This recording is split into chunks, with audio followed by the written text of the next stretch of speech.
Hey everybody, happy Friday. Technology is crazy and sorry I'm a little late, but here I am.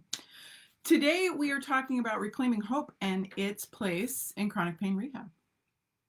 Now, I am certain many of you are thinking, but Amy, we have heard you say you don't believe in toxic positivity. You don't think being positive and thinking positively is the way to get ourselves out of chronic pain. And you would be correct. Um, I am not talking about a feeling.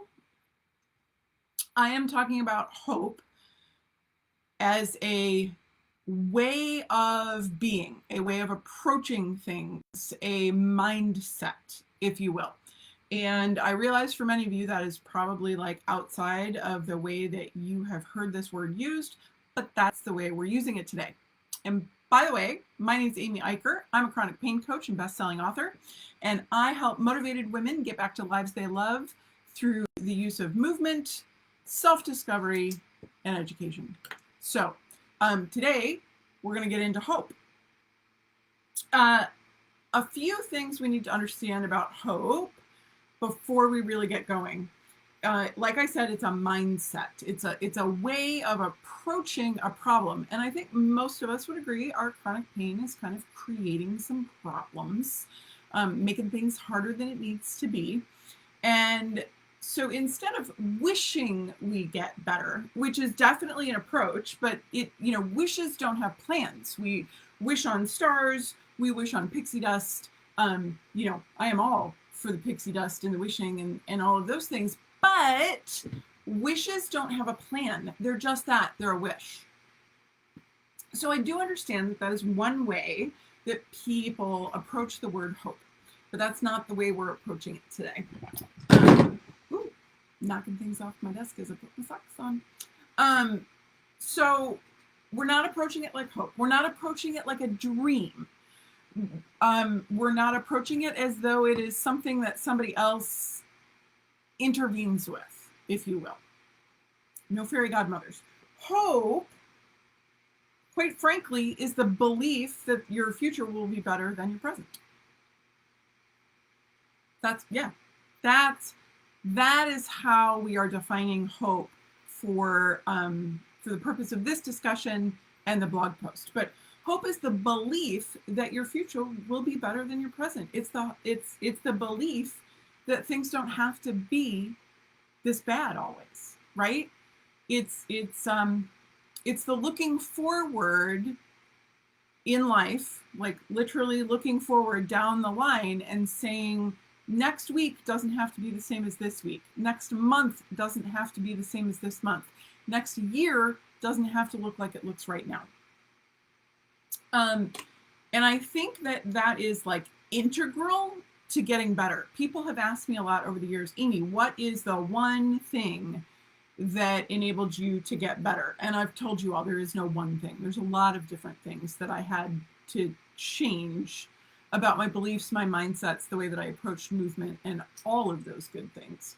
But I think the consistent thing through all of that is hope. I believed that my future could be better than my present. And because of that belief, because of that hope, I made different decisions. So hope has three parts. The first one is this: it has goals. The second is hope has a path with which to reach those goals. Now, that path is all kinds of crazy. It's curvy and it's wonky, and it requires us to get creative because we will come in contact with roadblocks and setbacks and all kinds of different things. But hope knows that those things are coming, and so it prepares and it gets creative and it's willing to change course if necessary to reach the ultimate goal. The third thing is what is often referred to as agency. Hope is ours. It is our hope. We can look to other stories. We can look to others for help. But ultimately, hope has to be in us. It is our responsibility. It's our work in and around us. We can't rely on somebody else to carry our hope. It has to be built and contained within us because it's a way of seeing the world. It's the way of seeing our situations. I will remind you again, this is not being positive. This is not saying, oh, it doesn't hurt, right?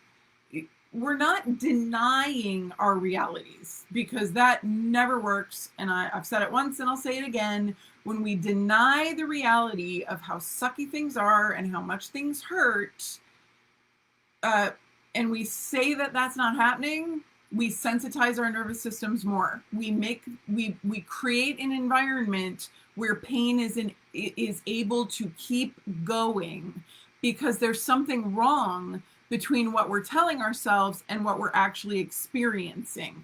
And our unconscious brain is excellent at protecting for that. Cognitive dissonance is the word that's often used for experiencing one thing and saying another, acting another.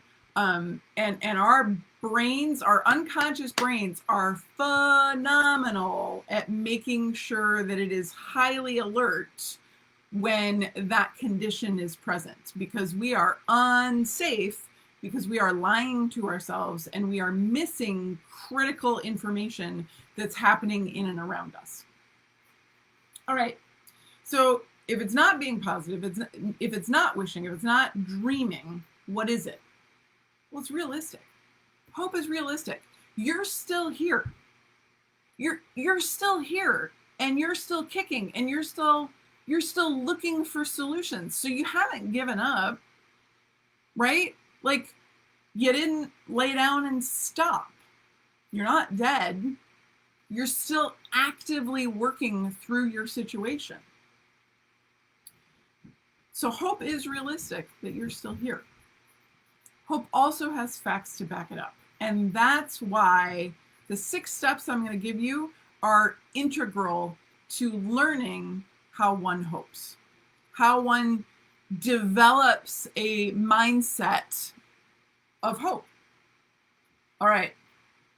So if we're gonna get our lives back, like we all want, because I have one question when you enter one of the questions when I enter my Facebook group is, what would not having pain anymore do? Or what would that give you? And almost 100% of people say it would give me my life back. I'm going to suggest to you that without hope, it's impossible to get our lives back, because hope, again, is the belief that our future will be better than it is today. So 6 steps to cultivating hope, to reclaiming it, if you will. The first is this. We're going to set small, accomplishable goals because dopamine. Because dopamine, the reward drug, we need it. To keep going, to keep believing, we need the reward drug. So we're going to set up small, accomplishable goals. I'm going to drink a glass of water. I'm going to get up. I'm going to shower. I'm going to answer the text messages that I haven't on my phone, right? The point is, I don't care if these goals, I don't care what they are. You just have to have them. Even better, bonus points if you write them down, because the brain really likes that. When we write things down, for whatever reason, our brain seems to think that that's like more like we're actually going to do it. So use a bullet journal, buy some Post-it notes, write on a whiteboard. It's up to you, but write down your goal. What is your daily goal? It can change. It can stay the same. You can add to them. Just get the dopamine hit, man. Just get the dopamine hit. So we're going to have small goals that we can accomplish every day, because when we can accomplish goals every day, then we can make slightly bigger goals, and we can look back and go, hey, but wait, I met those goals, so it's reasonable to believe I can do this too. Number 2, towards cultivating hope. You need to be heard. You need to feel heard and understood. You need to feel celebrated. It can't all be negative Nancy stuff. You need people to come alongside you and say, yeah, I got you. That's what my Facebook group is for. We literally celebrate wins every Saturday. Success Story Saturday. You come in there. I don't care what your win is. I want to hear about it and I want to celebrate it with you. We need to be heard. We need to tell our stories. We need people to believe us. Support groups, friend groups, wherever you get that from, that's great. I offer it in a Facebook group because I want to make sure people have a place where they can get that. Do you need, I'm looking for something down here. Do you need help believing that hope is even possible? Grab my book, Stories of Hope. It's on Amazon. It's short. Look how tiny that is, right? The first part is stories of people that have learned to live extraordinarily well with their chronic pain and or conquered their chronic pain. The second half of the book is a primer about what pain is and ways to manage it so we stop with the boom-bust cycle and some of the things that continue our pain. Basically, I take what they tell you in their stories and I put it into a blueprint that you can follow. So Stories of Hope on Amazon, just search the title, Stories of Hope and Amy Eicher, and you will find it. So number 2 is heard and be celebrated. Hear other stories. Believe that better is possible. That better for you specifically, that you watching this video, believe you have the ability to live a better, bigger, more fulfilling life than you're living right now. Number 3, design a reasonable plan to reach those goals from number 1. It has to be reasonable. If I set a goal, like if I said right now, okay, by next week I want to be running a marathon, I'm never going to meet that goal. I'm never going to meet it. I am not currently on a walking program. So I'm not walking 2 miles, much less 3.1 whatever. However long a marathon is. I don't run, I swim. But even if I said I was going to swim a mile by next week, I could probably do that, but it's going to be pretty ugly and I'm going to be paying some pretty high flare consequences. So what if instead of saying I want to swim a mile by next week, I said, okay, well, I know I've got some chronic fatigue and, post-exertional malaise going on from this long COVID stuff. So normally I would say I could easily swim a mile comfortably in about 3 weeks. But I know I've got additional challenges. So knowing it's been a number of years since I've been in the water, knowing what I know about myself and how I swim, I think it's much more reasonable to say I could comfortably swim a mile in 4 months at this point. I would have to stretch my timeline out because of the amount of rest that I would need in between my attempts at the pool, you see? So I'm going to make a reasonable plan so that I can succeed. The plan needs to fit within your current abilities as you grow them to meet your goal. Number 4, keep a record of the good stuff. Human beings are interesting creatures, and we have what's built into us that's called a negativity bias. We easily remember our negative experiences, and it's much more difficult to remember our positive experiences. Because of that, we need to write the good stuff down. We need to keep track of it where we can go back and revisit it when we feel like we need a boost. I have had people do this in a number of different ways. It's one of the homework assignments I give most of my clients. And I've had people write things on champagne corks. I've had them go to their local hardware store and they end up getting a bunch of paint swatches and use that like a collage and use a variety of different colors and things. I used to throw them on a scrap of paper and chuck them in a ball jar because I have ball jars everywhere. I love them. Some people just keep a list on their phone because they're super practical and they don't want a weird jar of, random pieces of paper. Some keep it in a journal. I don't care where you keep it. I just want to know that you are keeping it, and then you should definitely share what you're doing so that other people can get ideas from you. Number 5, You must be willing to get curious and creative about movement and activity in order to reach your goals. You want your life back. You're missing things out of that life. We got to get creative. We've got to get curious on how much we actually can do and how much fear is holding us back. Because I will tell you this, in 3 years of coaching, it's rarely the pain that is actually limiting people. It is fear of the pain. And I totally understand that. I completely understand that. I did it too. Fear was a much bigger block than the actual pain. The fear of the pain getting worse, the fear of the pain continuing. Those were the things that were getting in my way of being able to go back to my life. See what I'm saying here? So do it scared. Do it a little. See what happens. We don't know what's going to happen until we try, and we have to get willing to try. We have to believe that we're going to be okay. And the last thing is be flexible. Point number 6 in reclaiming your hope is be flexible. Things rarely turn out the way that we think they're going to, right? We have a plan, a nice linear plan with a nice upward trajectory of how things are going to go. It rarely goes that way, and it's okay. Just know that that's coming. Make that part of the plan, that there's going to be detours and side steps and backward steps, and we're going to take 2 steps forward and 1 step back, and maybe we'll take 6 steps forward and then we take 3 steps back.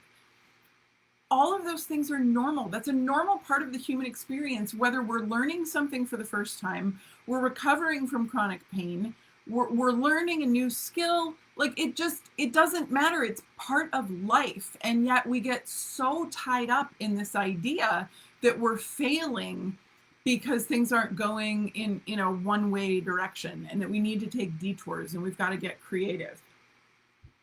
That's just life. That's not because you're in pain. That's not because of your chronic issues. That's just being a human. So we got to get creative. We got to be flexible.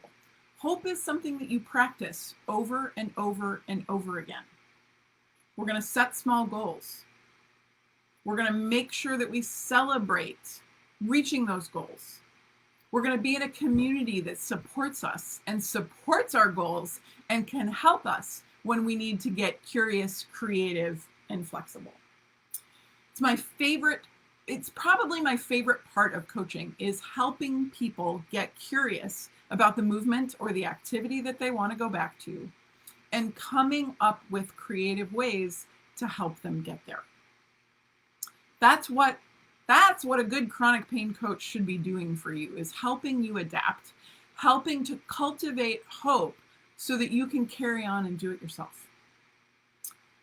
Come join me in my support group. I will add the link into the comments in this video, but we'd love to have you. The more the merrier. We're going to celebrate wins. We're going to check in. We're going to ask questions. We're going to, there's a blog post every Monday. I don't know if you guys have noticed that yet, but every Monday there's a new blog post and a new video on Fridays. So if you have, if you're curious about how all of this pain stuff works, read the blog post on Monday. Ask me questions throughout the week, and then come and watch the video on Fridays. Come watch me live. I love having live questions. Seems like you guys are all doing great today. So if there's no more questions popping up, I'm going to sign off for today, and I'm going to say reclaim that hope. It's integral if you want to recover from chronic pain. If you want your life back, you're going to have to figure out how to hope. If you have enjoyed this content, I would ask you to buy me a coffee to keep it going, and like and subscribe for more just like this. Lightning coaching, we've got a couple more weeks left on that very special offer that's going right now. It is a year of unlimited 15-minute coaching sessions with me for one low price. I will put the link to that in the comments as well. And if you have any questions, as always, please feel free to reach out, tag me, And I will come running to answer your questions because nothing makes me happier than seeing people get their lives back. Have a wonderful weekend, and I'll see you next week.